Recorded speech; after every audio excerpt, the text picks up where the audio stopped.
Baik, bismillahirrahmanirrahim. Assalamualaikum warahmatullahi wabarakatuh. Perkenalkan, nama saya Erza Claudia Tuasan, kelas 11 MIPA 3, ingin menjelaskan tentang kondisi masyarakat umat muslim setelah wafatnya Rasulullah SAW.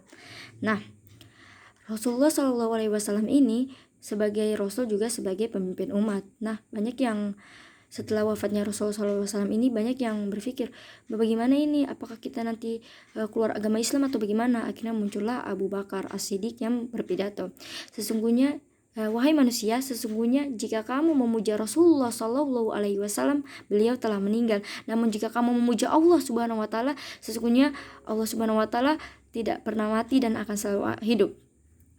Nah, lanjut akhirnya dibuatlah siapa nanti yang akan menjadi kekhalifahan selanjutnya atau pemimpin selanjutnya. Akhirnya setelah dirundingkan oleh kaum Ansar dan juga kaum Muhajirin, dipilih Abu Bakar As-Siddiq. Nah, inilah yang dinamakan Khulafaur Rasyidin atau orang-orang pengganti khalifah-khalifah pengganti Rasulullah SAW yang diberikan petunjuk. Nah, khalifahnya itu yaitu Abu Bakar As-Siddiq, Umar bin Khattab, Utsman bin Affan, dan juga Ali bin Abi Thalib.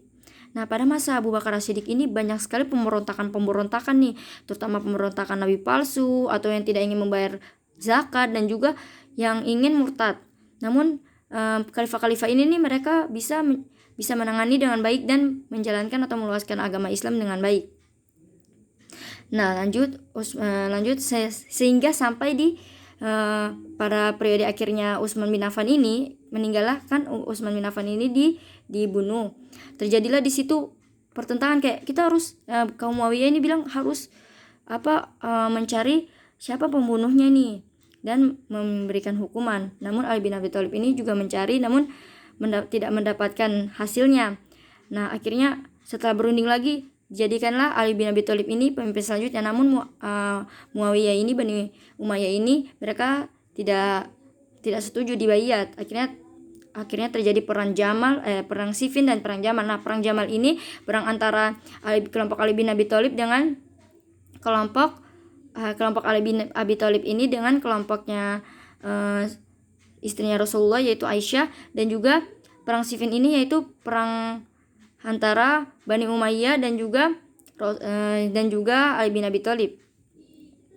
Nah, setelah itu akhirnya terpecah jadi 3 golongan, yaitu golongan Syiah yang pendukung Ali bin Abi Thalib, Khawarij, dan juga sisanya golongan pendukung Umayyah.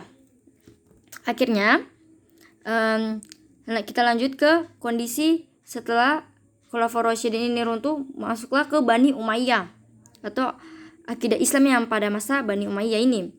Peradaban akidah pada masa Bani Umayyah ini pemikirannya sudah pada benar-benar kritis ini. Mereka banyak yang mengembangkan pemikiran-pemikiran, dan juga akhirnya ada satu corak atau pahaman yang namanya paham Jabariyah.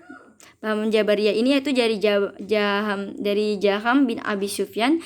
Ini dia menjelaskan seperti ini, di mana bahwa sesuatu yang terjadi itu merupakan takdir. Nah, merupakan takdir, dan ini dimanfaatkan untuk pemerintahan gitu, untuk pemerintahan. Nah, jadi namun ada yang bertentang nih, namanya Babat Al-Juhani. Mereka membuat suatu paham Qadariyah. Namun pada saat itu sahabat-sahabatnya Rasulullah yang masih hidup, mereka tidak ingin mengikuti atau maksudnya tidak ingin mengikut campur. Lanjut ke paham akidah Islam pada masa paham akidah pada masa Bani Abbasiyah. Nah, pada masa Bani Abbasiyah ini banyak sekali hubungan antara bangsa Arab dan bangsa Ajam.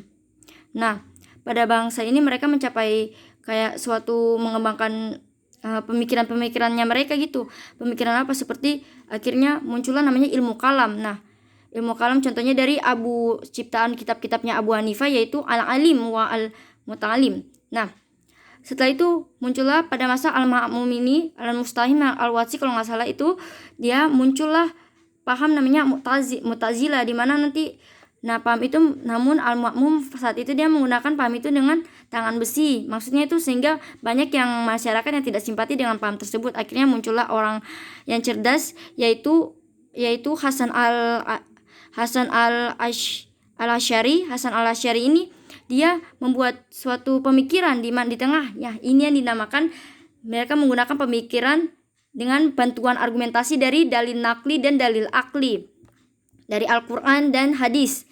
Nah, setelah itu ada juga pemikiran dari Abu Mansur Al-Maturidi. Nah, ini juga dia sama pemikirannya, itu ini nanti digabungkan dengan pemikiran yang bernama Ahlu Al-Sunnah wal Jamaah.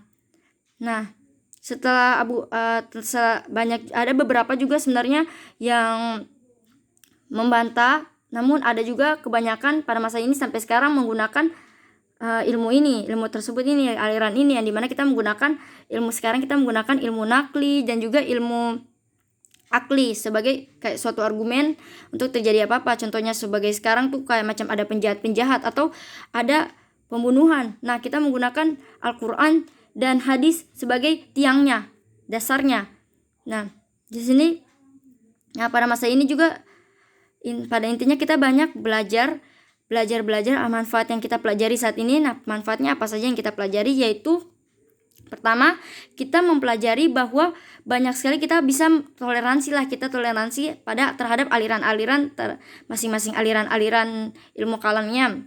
Yang kedua, kita bisa memahami dan mengambil yang positifnya dari aliran-aliran tersebut, apa yang baik dan yang tidak baik, dan yang ketiga, kita dapat mengambil hikmah atau pelajaran bahwa banyak sekali pendapat-pendapat orang-orang, namun di mana kita mempelajari tentang persatuan, kita tetap bersatu dalam inti dari agama Islam.